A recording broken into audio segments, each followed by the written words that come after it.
Bonsoir et bonjour à tout le monde. Dans cette vidéo, je voudrais parler de la géostratégie pour avoir l'accès aux matières premières. Excusez-moi, je suis un peu grippé. Et dans quelques éléments que je vais énumérer ici, euh, ça va dans le sens de l'information. C'est-à-dire que nous vivons dans une époque où l'information est cardinale. C'est-à-dire que si nous ne sommes pas bien informés, eh bien, on vivra comme des aveugles. Et donc, pour cela, il faut qu'il y ait plus de communicants, qu'il y ait plus de journalistes, hein, c'est-à-dire que faisons un effort de devenir tous des journalistes pour pouvoir dire certaines vérités parce que à la télé, dans des journaux, etc., il n'y a pas la bonne, on ne donne plus la bonne information. Et tant qu'on n'a pas une bonne information, euh, on est aveuglé. Voilà. Et donc c'est le but de cette vidéo. Moi, je voudrais pour ceux qui sont informés, ça ne leur concerne pas. Mais ceux qui voudront avoir quelques éléments de réflexion, c'est une vidéo qui pourra aussi contribuer. Ça ne sera pas la première parce que j'en ferai d'autres où je donnerai aussi d'autres informations, toujours dans le même paradigme. Alors, les guerres sont, depuis la Seconde Guerre mondiale, géostratégiques.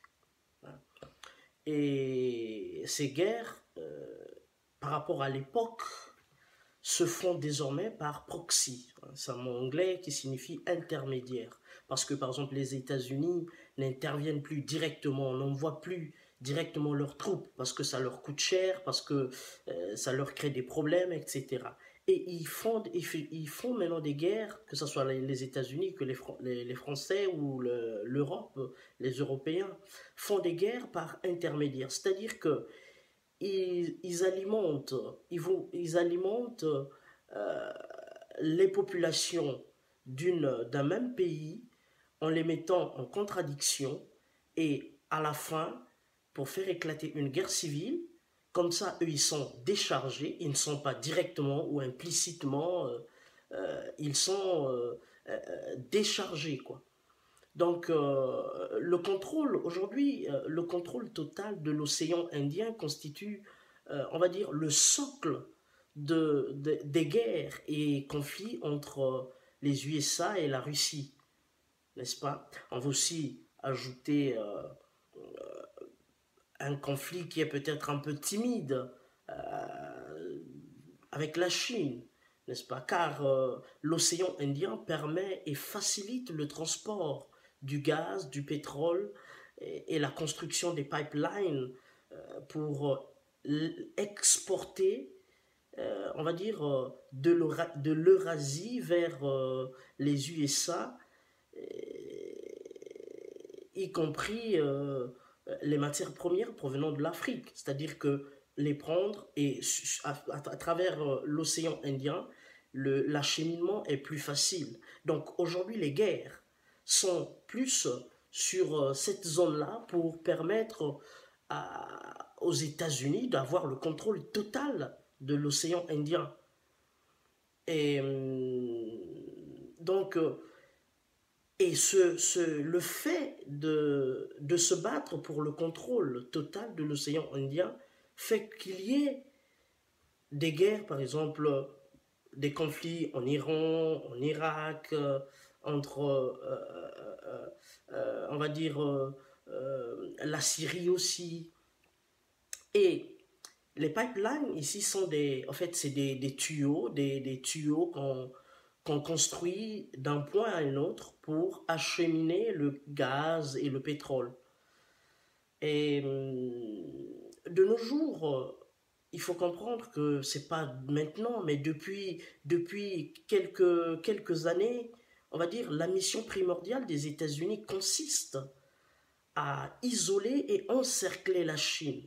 parce que la Chine constitue aujourd'hui un danger très important pour les États-Unis.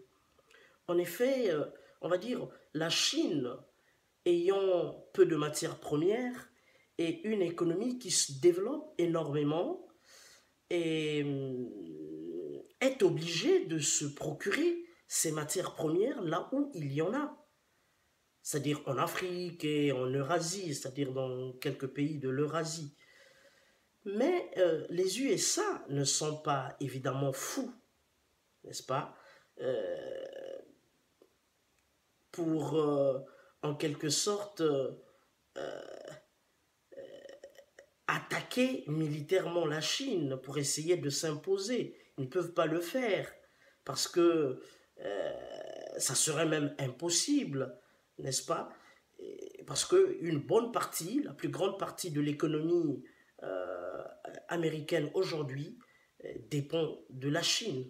Donc directement, ils ne peuvent pas ouvrir directement un conflit militaire avec la Chine. Voyez-vous? Et donc, par d'autres voies et moyens, il faut chercher à l'encercler, à l'isoler, à le contrecarrer pour éviter qu'elle n'ait accès à certaines, on va dire, qu'elle soit privée des approvisionnements en matières premières. Et donc, maintenant, les Chinois ne restent pas les bras croisés. La stratégie chinoise consiste à créer un réseau de ports en eau profonde parce que désormais, on va dire, sur ces ports en eau profonde se développe, on va dire, le commerce maritime international. C'est pour cela même que, on va dire, la Chine cherche à avoir des partenaires ou on va dire des alliés. Et donc, qu'est-ce qui se passe? Les États-Unis, en complicité avec l'Europe, déstabilisent par tous les moyens, coup d'État, corruption, guerre civile, etc., pour prendre le contrôle de ces pays-là qui voudraient bien être les partenaires de la Chine. Raison pour laquelle on trouve des bases militaires américaines et françaises partout dans le monde et en Afrique aussi, par exemple à Djibouti. Et tout cela se fait, c'est-à-dire que les Américains ont créé des institutions spécifiques pour s'occuper des problèmes des Africains. Hein, il y a une institution qu'on appelle Africacom, qui est un commandement américain pour l'Afrique. C'est-à-dire que c'est toute une structure qui a été montée, créée pour contrôler l'Afrique. Et c'est pour cela, il faut donc comprendre que les guerres et déstabilisations dans tous les pays d'Afrique subsaharienne et partout dans le monde, c'est-à-dire en Eurasie et en Amérique latine, sont fondamentalement causées ou à cause des matières premières, du gaz et du pétrole. Bon, je ne voudrais pas parler particulièrement du Congo, parce que étant congolais, je ne voudrais pas aborder le problème du Congo d'une manière singulière, parce que le problème du Congo est le problème de tous les pays subsahariens, hein, de tous les pays subsahariens. Donc ça fait que, vu que nous avons les mêmes virus, alors lorsqu'on parle des pays d'Afrique, on parle y compris le Congo et tous les pays. Et dans l'esprit panafricain, et en tant qu'afro-optimiste, nous devons, aujourd'hui tout le monde s'élève, il y a l'esclavage en Libye, etc., on fait des marches, tout ça, tout ça, mais nous devons apprendre à réfléchir avec nos cerveaux, agir avec objectivité pour ne pas mener des batailles sans lendemain. N'est-ce pas?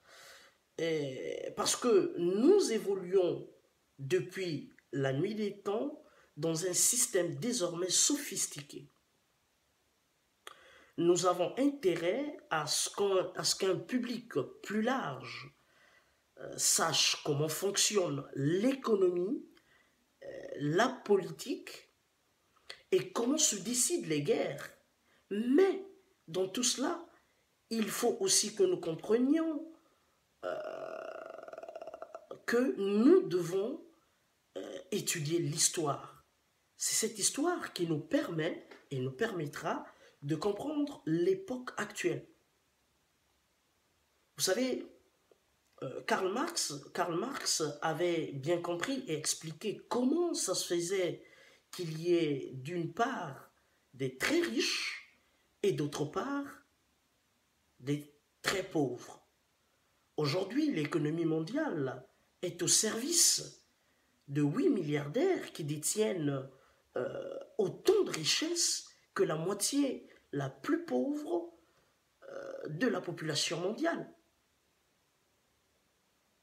Parmi ces riches, il y a 6 Américains, dont Bill Gates, le propriétaire de Microsoft, Warren Buffett, il y a aussi Larry Ellison, Michael Bloomberg, Mark Zuckerberg, le propriétaire de Facebook, Jeff Bezos, qui est le propriétaire d'Amazon.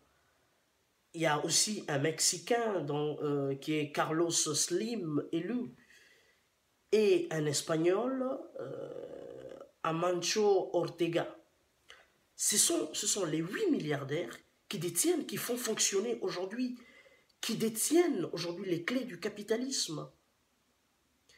Et étant dans la même optique, j'évoquerai ici Victor Hugo qui dit « C'est de l'enfer des pauvres qu'est fait le paradis des riches ». C'est un bon résumé sur l'exploitation qui se fait aujourd'hui dans le monde. Parce que le problème du capitalisme aujourd'hui ne concerne pas seulement les Africains, mais ce sont les Africains qui en souffrent plus. Mais c'est un problème aujourd'hui qui concerne tout le monde, que ce soit en Europe, que ce soit en Afrique. Parce qu'il y a plus on a des riches, plus on a plus il y a des riches, plus il y a des pauvres. C'est-à-dire que on ne peut pas comprendre que 8 milliardaires détiennent la moitié de la richesse mondiale. Il faut donc essayer, nous, en tant que jeunes, en tant qu'intellectuels, en tant qu'Africains, panafricains surtout, nous devons nous lever pour communiquer l'essentiel, c'est-à-dire de donner les faits afin de permettre aux gens de réfléchir dans un langage surtout simple, avec des mots que tout le monde peut comprendre, car les gens d'en bas, c'est-à-dire